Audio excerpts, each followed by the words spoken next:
Hey guys, Alan Rio here for the second episode of the Kaiju Crew.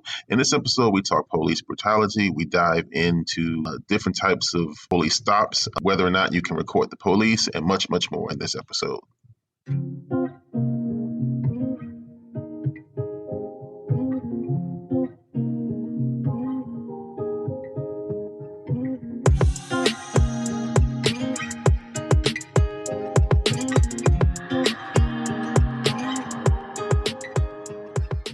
So, welcome back, everyone. Thank you so much for tuning in. Today, once again, I have Countess Lux with me and I have the Tech Shaman. So, what's up with y'all? Doing well, business as usual, and all of the cool technology. How about yourself, Lux? Looking at all the new fashion and stuff and new world issues. That's a constant battle to stay sane with all the stuff going on in the news. It's crazy because, when you read the news or when you hear it, it's like the same story, just different people. You know what I mean? This first story, this one that we were looking at earlier, we wanted to get your opinion on and bring it up as a topic. Actually, has what appears to be a brown or black guy he is a state trooper. He pulls somebody over in Maryland, Mm-hmm. and he pulls over another black guy, and he tells him to get out of the car. And from there, things spiral out of control, and the state trooper ends up breaking the guy's window and dragging him out of the car. Wow. That was all over the news, and people on Twitter are saying that the guy should have gotten out of the car and that he was being difficult. Other people are saying that the state trooper was out of line. But what ended up happening was, when you read the whole article, the charges were dropped, and they have to basically pay for that guy's window. So clearly, the state trooper had done something wrong. But was he charged because he got out of the car? Or did he actually, do something? Yeah, it seems that when a police officer gives you a lawful order, you're supposed to follow the lawful order, but it has to be lawful. His issue was that he didn't understand that when an officer orders you out of the car, you do have to get out. So he was asking the officer, "Why do I have to get out of the car? You haven't told me your name. You haven't told me why I've been." So it could be that the state trooper failed to provide his name, failed to provide a valid reason for the stop. Mm-hmm. You can see the whole encounter. There's like an Instagram video that he luckily took of the incident. Oh, I see. So it's saying that he got pulled over because of his tints. Mm-hmm. That's crazy. But you know what, though? Because my brother, he gets pulled over all the time because his tints are dark. But they're the legal limit. But because his interior is dark, it makes it look like the tint is darker than what it actually is. So really, all the police officer had to do was shine the flashlight through it. And if you can see while putting the flashlight through, then supposedly you're supposed to be good to go. Right, and they even have little mobile window tints that they can put on the glass Right. and can tell. I do remember what you were talking about. I used to have a silver car with a black interior, and I remember. Funny thing is, it was actually a state trooper. He Mm-hmm. was getting ready to pull me over, but he pulled over somebody. Pulled over someone behind me, so that black interior made it look as if my windows were tinted. I never tinted any windows I ever. Nervous to tint our windows, especially on the Rover, due to the fact that it could be as a hot whip. You know what I mean? Officers and even people who, it's usually a woman or a woman and her kids, thinks that, okay, that car is suspicious right there. Like, what do we, can't really change it. We paid $300 for it. We can always strip it off, but it's a waste. For me, tinting windows is you really, really, really have to get on the officer's good graces, or they should know who you are by now and stuff like that. But it's just too much damn work. It's crazy how nowadays more so often you see it. People feel like they're so entitled. So let's say I have a problem with you based off of your car. Mm-hmm. I can make up whatever story in my mind it is, and use that against you and call the police and be like, oh well, he's causing a disturbance and stuff, just because the simple fact that you're a minority and you have like something of value. You know what I'm saying? And I think that's really just not right at all. And I feel like the officers need to do better with that. You're going off of he say, she say. So if I'm a police officer and I pull up to the scene and there's really no disturbance, you know what I'm saying? I'm going to question the person that called. So now you're giving me false information. Now you just pull me away from something else that I could have been doing that maybe was more serious. And I feel You like know, that should be a charge. I absolutely agree. There was a similar issue with Bob Marley's granddaughter. Did you hear about it sometime? I think it was about 2 years ago. No? No, I didn't hear about that one. Yeah, so Bob Marley's granddaughter, right? One Yeah, of something. the Marleys, like important figures of Jamaica and reggae culture. They were going to a festival that she was hosting, and that she was going to like be dedicated by her family because she's Bob Marley's granddaughter. For fuck's sake, I mean, so she rent out a really good um home on Airbnb. The fucking neighbors called the cops on them because they see they see groups of black people coming up. So what if, so what if it was a party? If it was or it wasn't, it's not your damn fucking business. Like what I'm doing in my lodge of place right now. You know what I mean? So for her, she's um, trying to like talk to the people and the owners were getting involved too. And the owner's like, yeah, they have their right because Yeah, her they're exact words was that Airbnb. she was not waving when she came out of the house, so she thought it was suspicious. What? That's just Yeah. idiotic to say because she It, felt like she was entitled and that the girl was supposed to wave at her. No, she's minding her business. See, that's the thing. I feel like majority of the time we be over here minding our own business, and then somebody just gotta mess with us, and then you're the one causing the disturbance whole time. Like nobody was even like worried about you, thinking about you, like none of that. But then you gotta come into our territory and start all this commotion for what? Now it's really about to be a scene because you just crossed over into my section. It's crazy. Situations like that, I believe, just as you do, Brittany, that there should be some kind of charge on the person that clearly submitted a false report. Mm-hmm. But I think the officers are looking at it where they don't want a cry wolf type of thing. Like they want to take everything seriously. They want to investigate threat. But then it's like by doing that, by not like charging that person or at least being really strict on them, it's like you're kind of like showing.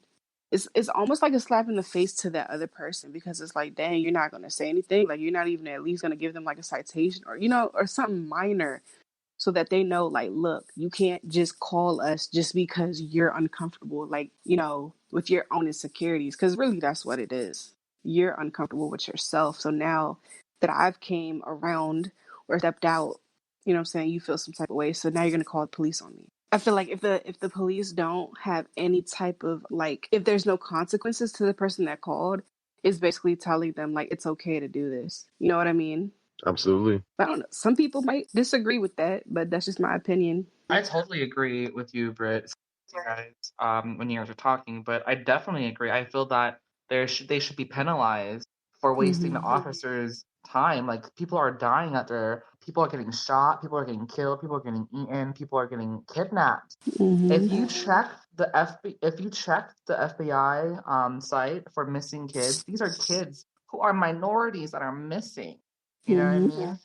And yet the officers are spending time on some he said she said tit for tat kind of like shit. The officers, like, there's so much that an officer can do. In fact, an officer sometimes can refuse to even help the other person, but they choose not to. They choose not to help the next person if it's a minority. Have you guys realized that too? Yeah. Like they smile, like even like body lingo too, Brit. Like they smile at white people. They hold the door open, they hold the door open for white. And I'm saying that because I'm seeing like officers who are opening the door and just slamming it in my face. Like I know you're not the door holder, but like I'm coming out at the same time. Or talking to them nicely when they're getting pulled over. I want that same treatment as the tone that you're using for that Caucasian person or the person that you deem safe. I'm not. I should stop saying white, but anyone that is deemed safe, that looks safe, officers, automatically choose them. But you don't know if that bitch who you deem safe is a serial killer or not. You Mm-hmm. know what I mean? And And she that has the paraphernalia in the car, but you don't want to arrest her because she seems that she looks safe. As those minorities, we're either doing something wrong on those eyes, like in officers' eyes, or anyone in law enforcement. I agree. absolutely, and that's what makes me want to jump back to the first story and just go into how the guy when he was first pulled over by the other black guy, he had I guess he kind of slightly cracked the window. And Hmm. for some officers, that pisses them off. I've seen multiple videos where officers got into shouting matches about rolling the window down. But that And poses the question, not to cut you off, do you have to roll down your window all the way? no, you don't actually. You don't have to because someone has come up to your door with a gun and a badge. Like you don't know who this is. You don't know what's going on. Um, Hmm. I've never seen it where you're required to do it. What the officer was trying to say was that for his safety, he feels uncomfortable with not being able to see inside the car. So he's like, keep your hands where I can see them. So, but he's like, so then that means you can see my hands. It's like, what is? That is bullshit right there because they can say anything that's unsafe so that they can have power, Hmm. and search our vehicles or even frisk us. And I had a fair share of police encounters and frisks or having them search my car when I told them that I don't agree with this policy. I don't agree, your searches and seizures. I need a warrant. Bring the fucking dogs out. You can arrest me if you want. It's gonna be thrown out. And those magical words and flexing your right can save your life. Like, don't get cocky with these officers. But you know what? At the fucking same time though, what else do we have? Like, we have to be confident when we're talking to these officers because their balls are swinging. When they come to Yeah. your car, their crotch is open because they want to assert fucking power. You don't give Yes, the officer the power. Yeah, you should be confident and know your rights. But the thing is, being a minority, that is going to be used against you because you could have the sweetest, calmest tone ever. You know what I'm saying? But because you are a person of color, they're going to automatically feel, intimidated. That's their favorite thing to say. And I just want to put this disclaimer out there. Like, I'm not against law enforcement at all.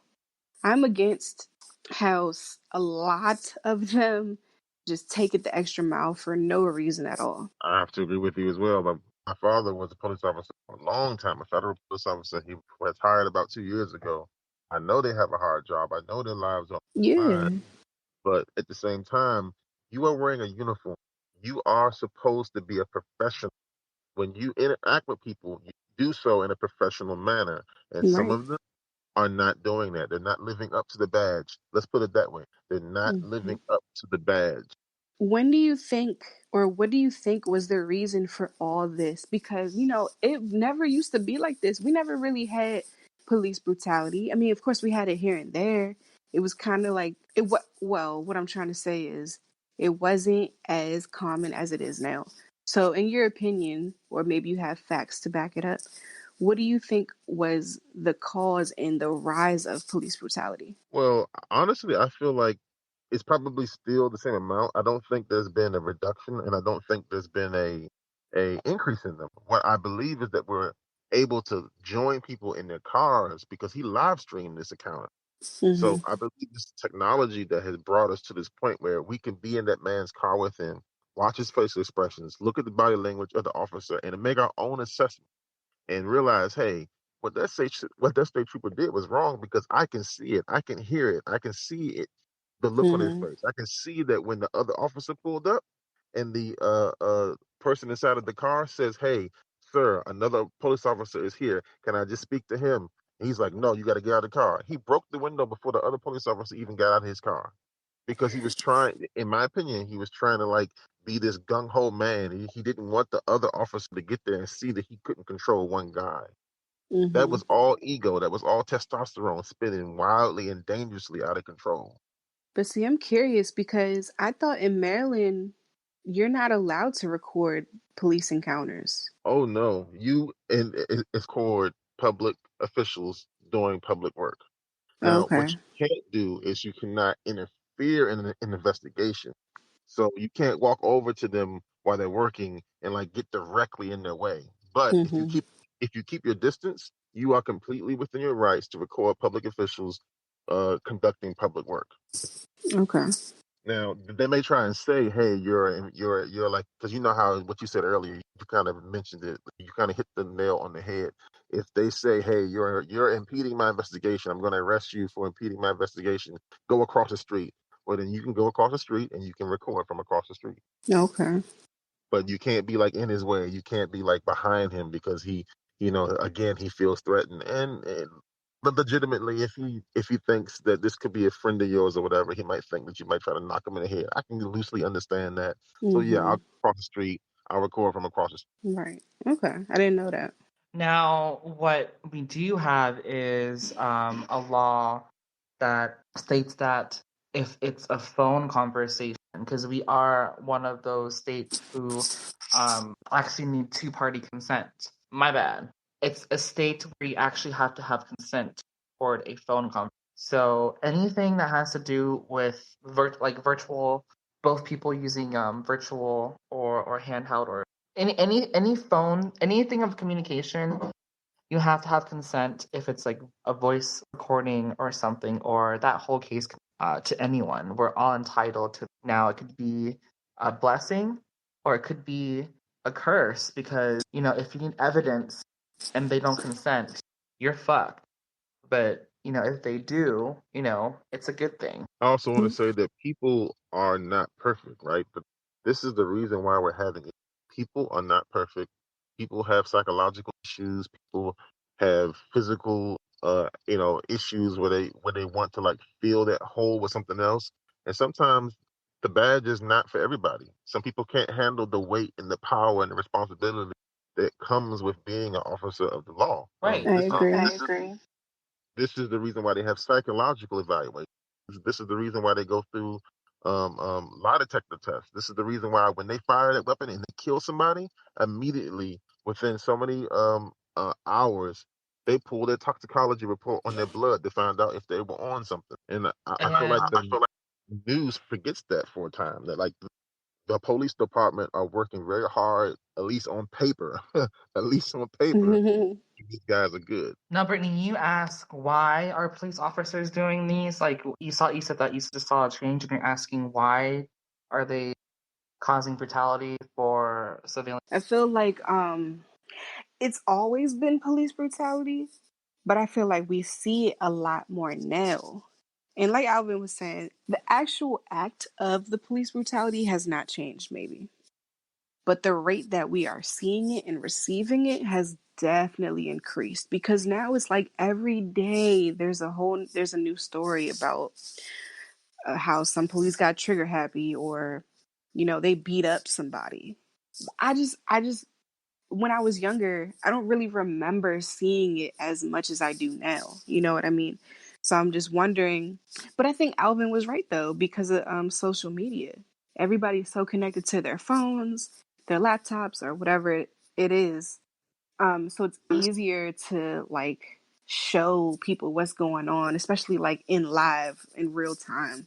You know what I'm saying? And I feel like it's smart because you want somebody to be there with you. You know what I'm saying? Like, even though they're not physically there with you, you want somebody to experience that with you and kind of be like your witness and your backup. And I Well, have the answer to why that's happening more and more. Seeing this, and we're telling, we're telling this generation's kids what's going on, and it's because of Obama.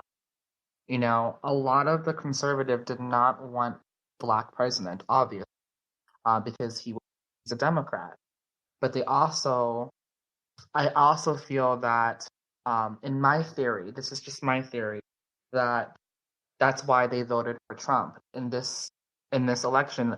You can say it's rigged, you can say it's a hack, but I really feel that they were tired of having a successful black man run the for 2 terms. You know what I mean? And other presidents did it too, but he is one of them. So they're tired of that. So now they are retaliating. You know what I mean? Um, they're shooting at minorities. They're putting minorities. They're putting minority kids in camps. They're deporting them. Um, rights for LGBT rights are being stripped. You know what I mean? So I feel that they feel that they weren't victorious. Now, since they have a bigoted president, they feel victorious, in my opinion. That's just my theory right there. And I feel that it's the outcome of Obama having people just retaliate. Well, now you make me want to bring up Sandra Bland.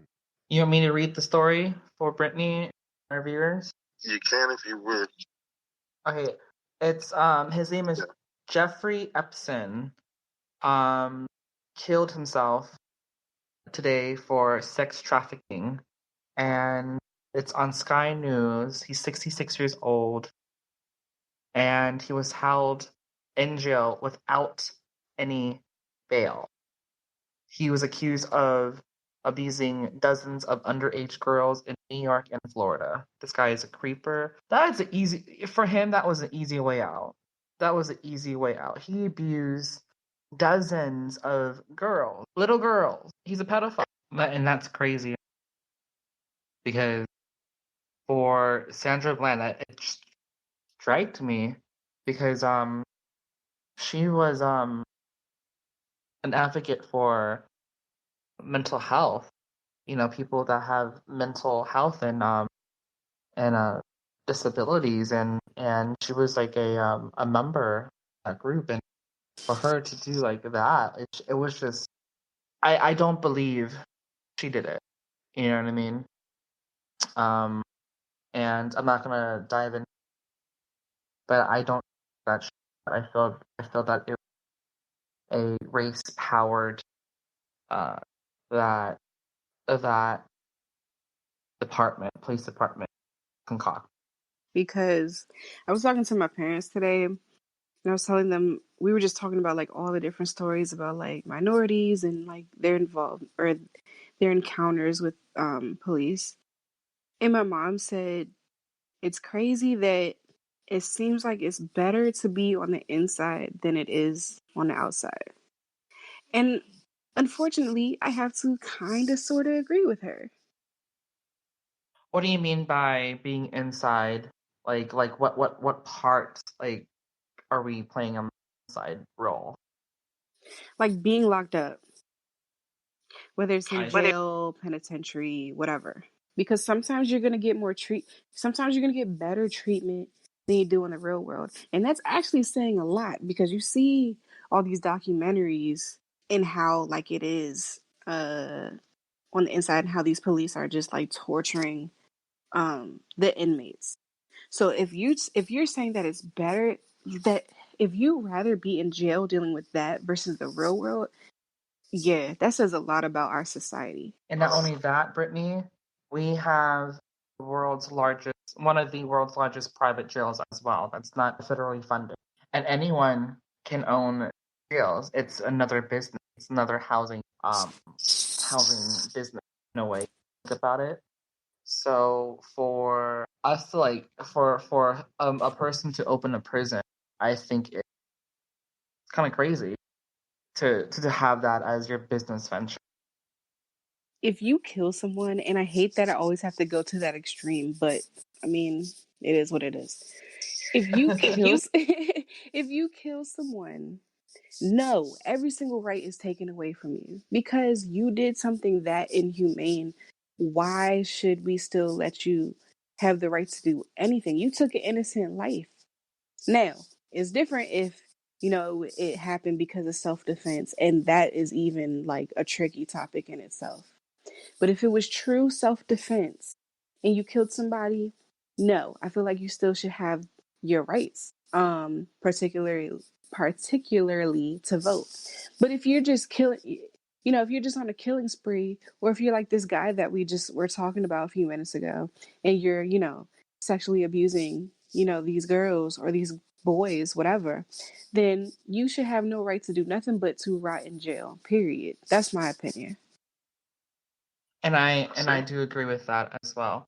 And let me ask you guys this question: as what do you guys think about people who are in federal prisons who are in there for their first offense? So if it's like a petty drug deal, if it's like marijuana, the limit to sell, you know, to sell, and they serve 15 years in prison. Now they didn't kill nobody. You know what I mean? But they're in federal prison, which you don't even have a name in prison. You have a number. I mean, you have a, and if you're not cellmate C1 for cell one, uh, if you're not that number, then nothing. You're just literally a number. I don't even want to call him my friend, but just for time's sake, my friend. I went on his live and I spoke like I usually do. We were vibing and everything like that. And it was this girl, a bouncer in there. What's up, Money King? And I guess she felt some type of way because I was talking to him and stuff like that. Right. And I think her name was Just Call Me Juice or something like that. Something Juice. So as me and him were talking, she started to send all these gifts and stuff like that. And I'm like, okay, cool. Like, you're obviously compensating for something. You know what I'm saying? Right. So, he's like, oh, thank you for the gifts. But, me and him are still vibing and stuff like that. Right. So I said, I was telling him, you should make me red. And he was like, well, I'm not red on yours. I said, well, you barely come to mine. But I said, when you come to my live, I'm going to make you red. Right. It's only fair. Because you cool people anyway. So she comes out the cut. What's up, 6'3"? She comes out the cut and is like, you're not red on her live? And I was like, relax, he will be. Because we just met. Right, like, really, who are you? Mind you, I had given her a compliment, like, right before all that happened. Right. Oh, I just got back from the fair. What you doing? Yeah, because she was sending all these gifts. I was like, dang, she got the juice for real. You know what I'm saying? You know how I do. So she said all that, and she was like, I am relaxed. I was asking him. I said, I'm like, obviously you're not relaxed if you're worrying about what me and him have going on. You know what I'm saying? Mm-hmm. Like, you feel some type of way. Like, why are you... And then you look at my profile because you really trying to figure out what's going on. Because he made me red like that. For her, she had to work her way up. She was like, I've been here. Okay, cool. I just came in and I'm red. So you really feel some type of way. Mm-hmm. For me, it was like a number of things. I don't have no problems. I'm fine. She's the one with the problems, not me. Right. I'm Gucci. For me, I have like a number of things with that situation. First of all, I just came in your live because I'm new. You know what I mean? Yeah, I'm not trying to mess up something that was going on because I'm a newcomer. But go ahead. So for her to do that, that's a press ass move right there. Mm-hmm. And for the streamer, be like, damn, I didn't know she was this press on me. Like, I would think that, damn, this bitch is crazy. I can't be having these bouncers like, talking shit, or not even talking shit, intimidating newcomers. That's what I told Pop too. I told Pop that, and I was honest with him. It's like, you can't be, making fun of people's pictures now. You know what I mean? He's like, yeah, I'm gonna do it once in a while though. I was like, just don't do it on my live. You know what I mean? Because I need to get to know these people. If they say something, go right ahead. You know what I mean? But these are people that just came in. Calm the fuck down, bouncers. Because then it makes you look bad. Like, you too, 6'3". It makes you look bad, like, dang, I came on this person's live and they got people in here that are attacking me just to attack me, and I didn't even do anything. Right. And I commend you for, like, actually staying, on there and not, like, backing down, because a lot of people get shut down. For me, I might not say anything, and then I'm going to come back hard. It's like, oh, you're number 3, huh? Let me send the gift to make me number 1, because I got it like that, bitch. Cruise ship set. Oh, you're top. I'm top now. And then they're trying to send, like, roses and ducks. And does it match? Yeah. But the whole gift thing, like, I think that's more of constant approval. Yeah. Me and Alvin were talking about that. I think that's more like constant approval. And it's great to get them, you know what I mean? But I originally was on there for thoughty-ass music. You know what I mean? Yeah. And I told you, and it turned into twerking, and it turned to people giving me actually real money on Venmo and even for diamonds. But for me, I didn't do it because I did it because I enjoy being provocative. You know what I mean? I want people to get away. So when someone's trying to get away and come join my stream's all about escape. I don't even talk about fashion on my stream because that's not what the stream is for. For me, it's an escape. For me, it's for me to hear your rant and for me to listen and give my 2 cents on it. You know what I mean? That was like the whole point of it too. And thoughty ass music, you know what I mean? Female rappers, putting them on, our artists that we support and manage. So that was like the whole point of it. I don't give a shit about roses and cash and diamonds on there, to be honest. Right. You know what I mean? And I called you. I was bummed about that shit. Because I was like, oh shit. I had 30,000 diamonds. Shit, what do? I did work hard for that. But at the end, I learned that doesn't define me. Mm-hmm. You know what I mean? I already have a website. I already have Instagram. They can't do nothing. You have diamonds in real life. Let's say that. Hey. You have real diamonds, okay? Like, forget all this fake, I gotta get $1 million diamonds to get $200. What? You have real diamonds. Right, and isn't it funny how people are so pressed about that too? Like, I talked to you about it. What do you think about this whole like situation with our tag verse and our streaming verse? It just seems to me that the companies are making all the money. Like, they're making the money off of you. Damn. But in the end, you get a good community, right? Like, these are people who when they get off of work or even during work, sometimes they look forward to hearing what you all have to say. But I do feel like the company is the one making the money. To all my lovelies out there, it's just like, you know, you don't. You know what? I'm gonna tell you guys this. I started Instagram. Remember, I didn't have Instagram until like later on in life because all like my friends had it until I got an iPhone. Bitch, I still had the BlackBerry. I still had a BlackBerry when I met him. 2012. I had a BlackBerry. Still, everyone else had iPhones and everything. I had a BlackBerry. And then I started to do Instagram. I thought it was stupid until like people commented on one photo. You know what I mean? So I was like, wait a minute. Why am I getting all these endorphin rushes right now? You know what I mean? It's like getting a tattoo. It's like getting like a new Michael Kors bag. You know what I mean? You just want to use it. You know what I mean? It's like, why do I need to post more pictures? Oh, well, I posted more pictures. I was like, okay, this is really killing my time in my relationship, in my family, in my friendship. What do I do? Except everybody that just joined.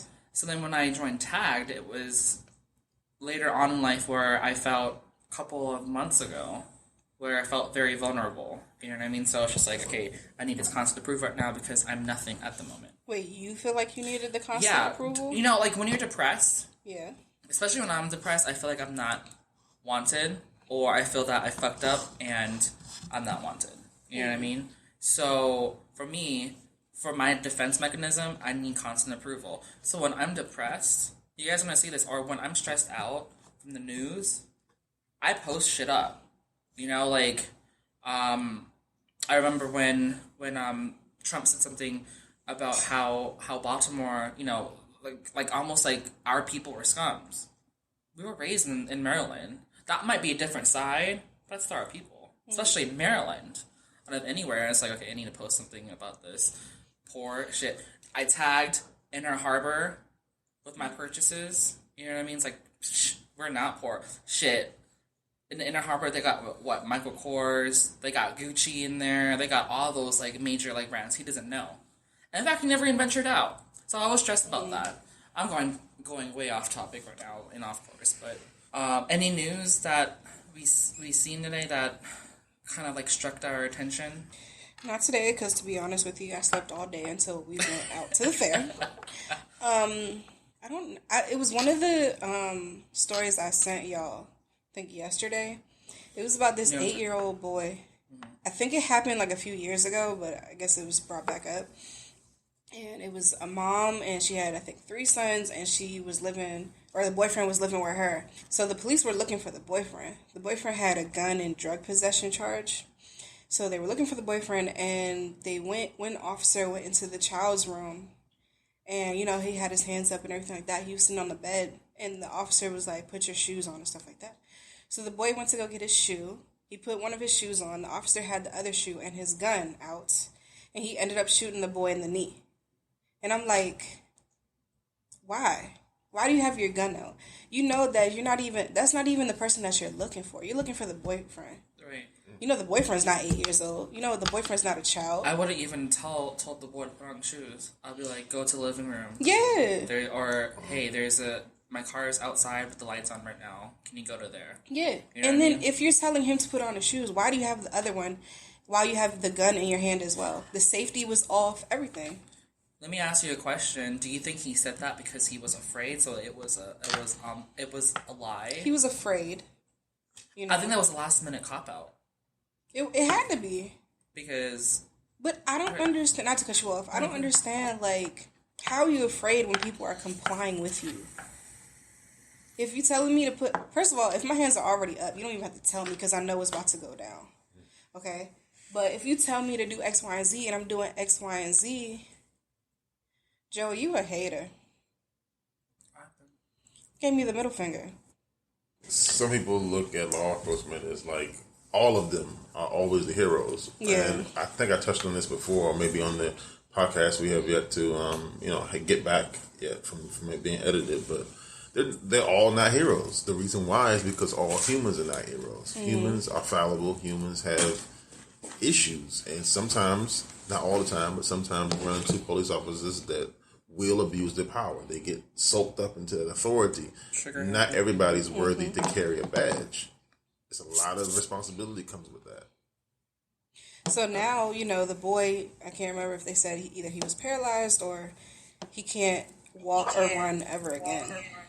Just because of that. Yeah. Wow. All right, guys, you better speak up then. You guys better speak up. They're listening like shit. Say A.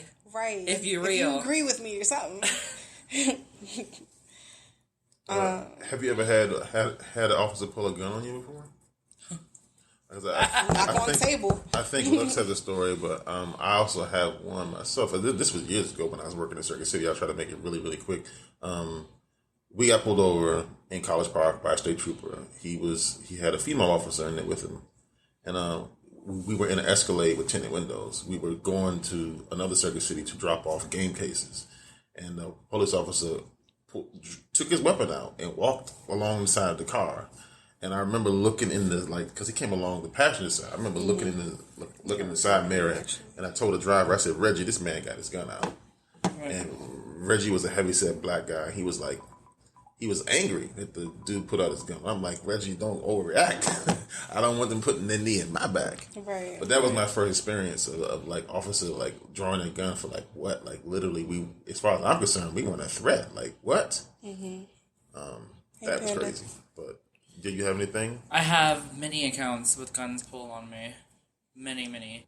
But, you said, police officers? Or just in general? Police officers, not like robberies. Panda's blue. But Panda, okay, when I talk to you and you're at work, you never exude any type of, negativity towards people. I hear you on the phone. Sometimes I see you. You're always speaking to people. You're very friendly and you're very professional. I'm not saying that. I don't know what else you do. I don't know if you ever had that type of situation, but I'm just saying from my personal experience, how I interact with you, I don't even get that vibe. That's why I'm cool with you. Okay, well, let's wrap it up then. Okay, so let's We'll talk about it later. Is he saying he's blue because he's an officer? Yes. Okay.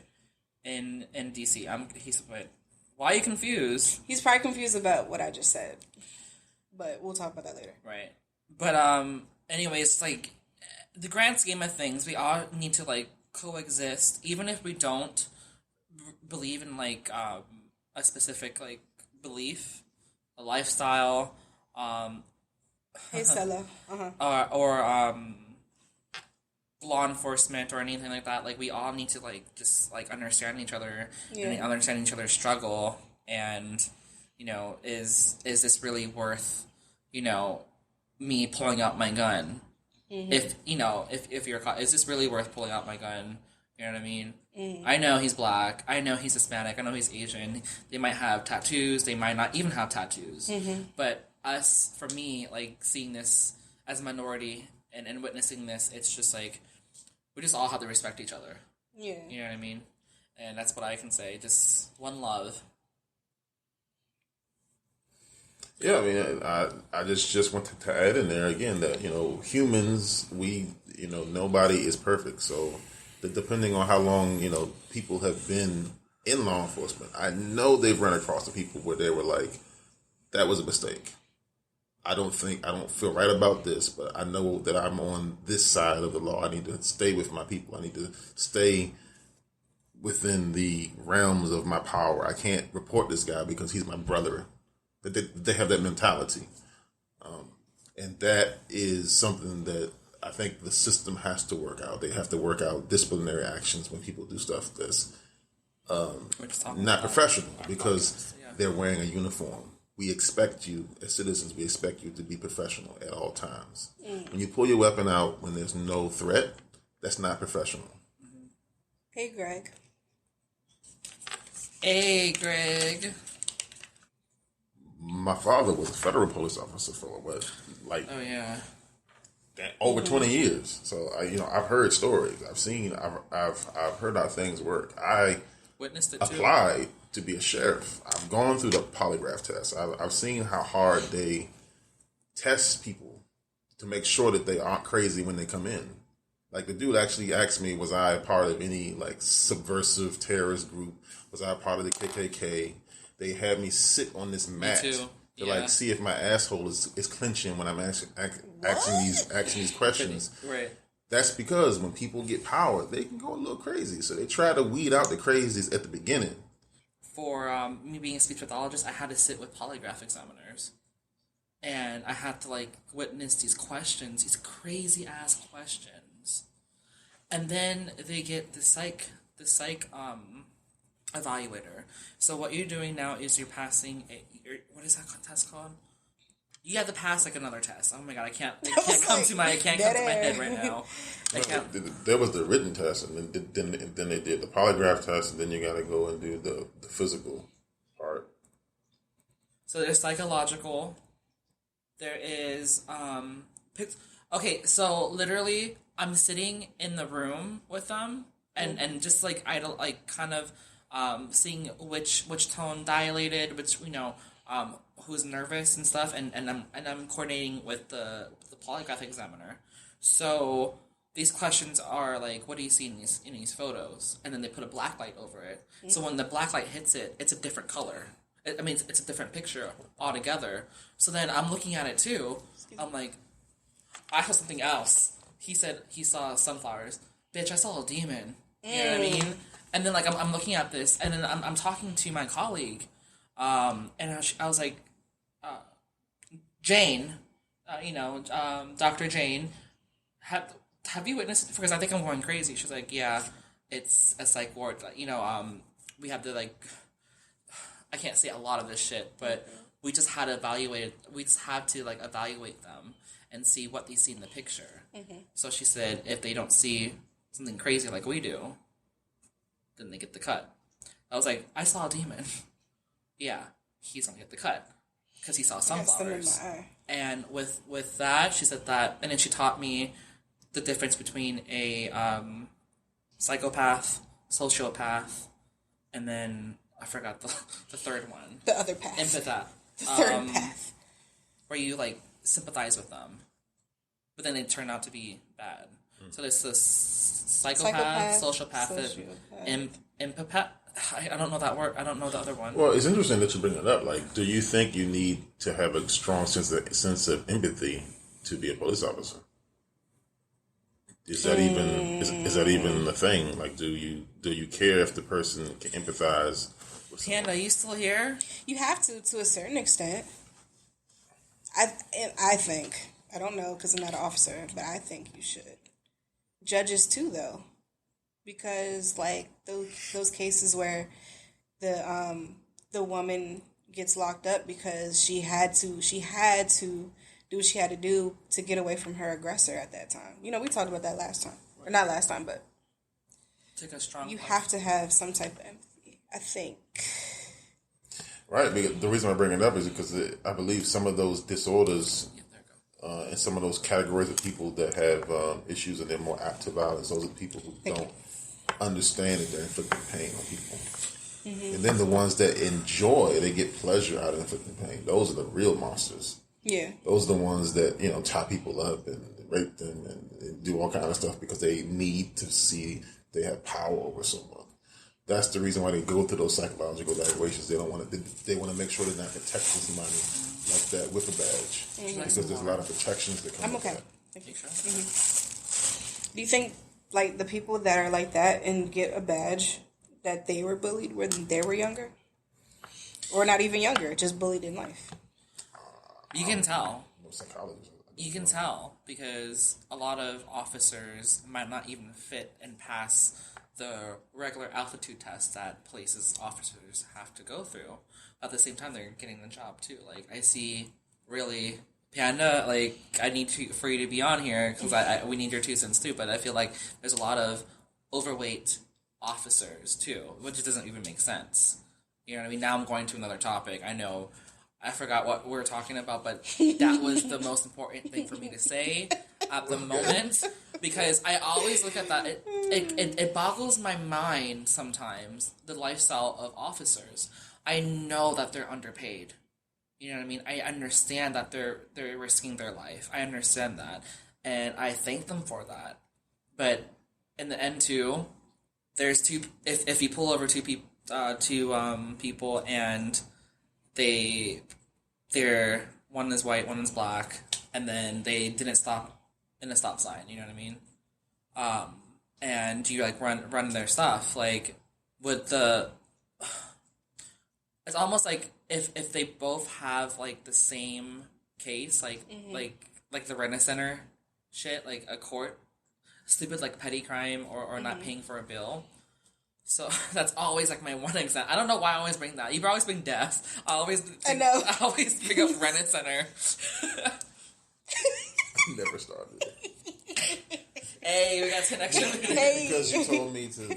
Yeah, I'm my bad. No, just do 5 then. Just do 5. Yeah. No, do 10. That's how you have It's to. 12:45. I know. I'm leaving at. My whole thing is that we I'm just leaving need at the 1. same treatment when we're being pulled over. 12:55. We need the same treatment. Everyone needs the same treatment. Yeah. Now, one thing I do want to get y'all's opinion on, and anybody that's listening, especially Panda's the one that's blue. I don't even know if he's still in here. If he's still there, he might have left because a lot of people. There's this mentality of like the citizens talk about this because we don't have the inside scoop on stuff. You know, there's different procedures they have to follow on why they do what they do. I don't know. I guess I'm trying to figure out where I was going. I had a track that was going on, and I think I lost it. Oh my gosh! Oh no. Okay. So if every officer were to like disappear and become something else tomorrow, don't you think it would be anarchy? Like, aren't we happy with at least the good officers that we do have? Are we happy with the job? Absolutely. I just want to praise the ones that are good. 'Cause I feel like we're coming at the negative aspect, but just their presence sometimes, like just the car being there. Because I noticed that in a lot of bad areas, like where I'm from, sometimes the car has to be there. Yeah. And then a lot of the hooligans, they'll run away because the car is there. So we do appreciate the ones that have done their job, the ones that have just by being on the corner have literally saved a life just by being there. Because maybe so and so that was going to shoot somebody that night was like, damn, I can't do it tonight. I'm not trying to go to jail. Yeah. So. That's what I was trying to say with Panda. Like, I never, because, not to put, I'm just saying, the encounters that I've heard him have were always positive. He's a very friendly person. So that's all I was saying about him. But, yeah, it's hard to talk about some of these topics because, like kind of like how you were saying, like, we're kind of just talking about the negative side. But it's hard. It's like, You still got to talk about it. But even though we're talking about the negative things, we don't want to like forget about like the good officers, like you were saying. Because it would be crazy. Stuff would be run by gangs. Then. Yeah, like, it'll be like, which gang do you have an affiliation with? Yeah. If there's no like lawmen on the roads, it'll be like the Wild Wild West. Like literally, you just up to whoever has power. Yeah. In that area. Mm-hmm. That's the society I don't want to live in. But like for a officer to even like shoot his gun at a child, a calm child, I just can't wait to get my hands on you. You know what I mean? Because my child now is he can't walk or really run. To take that away from a child who had that already, that's like almost emotional. Because now he can't do the things that he loves doing. He has his whole life ahead of him. He's gonna miss out childhood, and you did that, officer. You did that. You took his childhood away from him. So, do you think that officer deserves like a really high punishment, or do you think it's okay with him like just being fired? You can never work for you can never be like in law enforcement ever again, and you have to live with that for the rest of your life. Oh wait, you think punishment as in like within the police department? Like punishment, like behind bars, like you're serving time. Yes. Because that now is he's not dead. That's why manslaughter is. Well, see, there's this thing where if the police uses their weapon, they're supposed to shoot to kill always. There should be no shoot to mass. But the kid didn't have a weapon. I know, but I'm saying when they use their weapon, it's supposed to be shoot to kill. It's supposed to be center mass shots. It's not supposed to be no. So I'm trying to figure out how he even shot him in the knee. Like, how did that even come about? I think what happened was that what probably really happened is that he had the shoe in his hand and the gun in the same hand or something. Or maybe he had it in like opposite hands and maybe something was going on with the shoe or something. And then his finger just... Oh. That's what I'm thinking what happened. Okay, that's what I'm saying. They would need to review his tape, his body cam tape. If it was on, yeah. To see if it was a mistake. Because if it was a legit mistake, then there's insurance. Like, they have to pay that out. But even still, why is your safety off? You know what? The police. Then the police station is gonna pay for my child's childhood. Yeah, you're paying for everything. Yeah, so I want that $40 million. You know what I mean? You took this away from him. You know what I mean? So in conclusion, you do not need to point a gun at a little kid. Even in the movies, they point the gun away. Like, oh shit, there's a kid. Where's your mom? You know what I mean? Like, you know, they put it to the side. This officer had to point this gun to the kid. Why is your gun drawn on my kid? But why is it now pointed? When you're not even looking for him. You're looking for your boyfriend who's in the next room. Right. You shot the wrong guy. You shot a little boy. Yes. You didn't even shoot the wrong guy. You shot the boy. Like, anything else you want to add? No, that'll be it. Thank you so much, guys. Thank you so much, guy, for joining our podcast. If you want to join the Kaiju Crew, please go to our website at www.kaijukrew.com. That link will be on the description below. This is Lux from the LuxCast. Britt from Bratty Ass Brit Show. And I was the one from the Techno Shaman YouTube channel. Everyone stay safe. Bye. Good night.